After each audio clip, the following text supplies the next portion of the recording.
جب جنگیں زیادہ ہو جائیں گی اور ہر جگہ سے ظلم بڑھتا جائے گا، یہاں تک کہ عرب میں بھی کوئی اسٹرانگ حکومت نہیں ہوگی. یہ حدیثوں کی روشنی میں آپ کو بتا رہا ہوں. وہ تو ابھی نظر آ رہی ہے کوئی اسٹرانگ حکومت نہیں، وہ کٹ پتلی ہے. کبھی اس کو امریکہ ہانکتا ہے، کبھی رشیا ہانکتا ہے، کبھی چائنا ہانکتا ہے. تو یہ عرب میں کوئی اسٹرانگ حکومت، مضبوط حکومت نہیں ہوگی. اور مسلمان جب زیادہ قتل ہونے لگیں گے تو سب اکثر ہجرت کر کے مدینے چلے جائیں گے. جو بچے ہوئے ہوں گے وہ مدینہ طیبہ کی طرف ہجرت کر جائیں گے.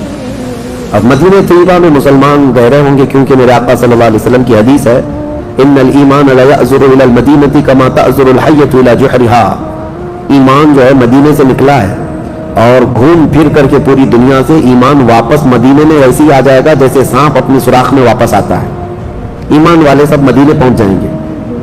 اب وہاں جانے کے بعد لوگوں میں یہ بات کثرت سے پھیل جائے گی کہ اب ان حالات کا مقابلہ کرنے کے لیے ہمیں کیا کرنا چاہیے. بہت مجبور ہو چکے، کوئی راستہ نظر نہیں آتا. تو اس وقت جو مدینے میں تھے علماء صلحاء سب بیٹھ کر کے مشورہ کرتے ہیں کہ ہم کو امام مہدی کو تلاش کرنا ہوگا. اور یہ وہ زمانہ ہوگا جب امام مہدی مدینے میں پیدا ہو چکے ہوں گے. یہ وہ زمانہ ہوگا جب امام مہدی مدینے میں ہوں گے. امام مہدی جن کی بشارت اللہ کے نبی صلی اللہ تعالیٰ علیہ وسلم نے اپنی حدیثوں میں عطا فرمایا، ان کا نام حضور کے نام پر ہوگا. ان کا نام محمد ہوگا اور ان کے والد کا نام بھی حضور کے والد کے نام پر ہوگا. اور اللہ کریم کی طرف سے بھیجے جانے والے اس روئے زمین کے وہ آخری خلیفہ راشد ہوں گے. مدینہ طیبہ میں وہ ہوں گے لیکن وہ اپنے آپ کو چھپا کر کے رہ رہے ہوں گے. اب لوگ جب انہیں تلاش کرنے ہوں گے، اس دوران کئی جھوٹے مہدی بھی تیار ہوں گے، کیونکہ امام مہدی کا چیپٹر سب نے پڑھا ہے. جھوٹے مہدی دعویٰ کریں گے لیکن مار کھائیں گے، مریں گے، جیلوں میں جائیں گے. یہ جھوٹے مہدیوں کا یہی ہوتا رہے گا. امام مہدی اپنے آپ کو چھپا رہے ہوں گے کہ کہیں لوگ مجھے پکڑ کر حاکم نہ بنا لیں، امام نہ بنا لیں. اب لوگ جب تلاش زیادہ کر دیتے ہیں تو پھر امام مہدی کو کچھ لوگ مدینہ طیبہ میں پہچاننے لگتے ہیں. تو امام مہدی مدینہ چھوڑ کر مکہ آ جاتے ہیں، مکہ ہجرت کر کے آ جاتے ہیں. اپنے آپ کو چھپا کر کے رہ رہے تھے مکہ مکرمہ میں. یہی رمضان کا موقع، وہ خانہ کعبہ کا طواف کر رہے ہوں گے، حجر اسود کے قریب لوگ. اچھا یہ بھی میں بتا دوں، جتنے دنیا میں ابدال، اقطاب، اولیاء ہوں گے وہ سب ہجرت کر کے اس وقت مکہ میں پہنچے ہوں گے. تو مکہ میں سارے اولیاء ہوں گے اس وقت.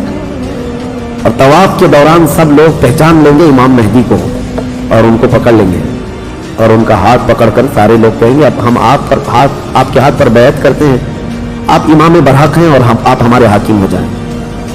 امام مہدی منع کر رہے ہوتے ہیں. اسی وقت آسمان سے ایک آواز آتی ہے.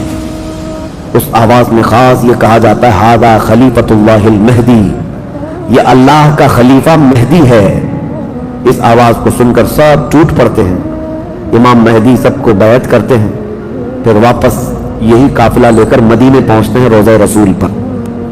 میرے آقا صلی اللہ تعالیٰ علیہ وسلم کی بارگاہ میں جب پہنچتے ہیں تو اہل مدینہ بھی ان کے ہاتھ پر بیعت کرتے ہیں اور ایک پوری فوج تیار ہوتی ہے.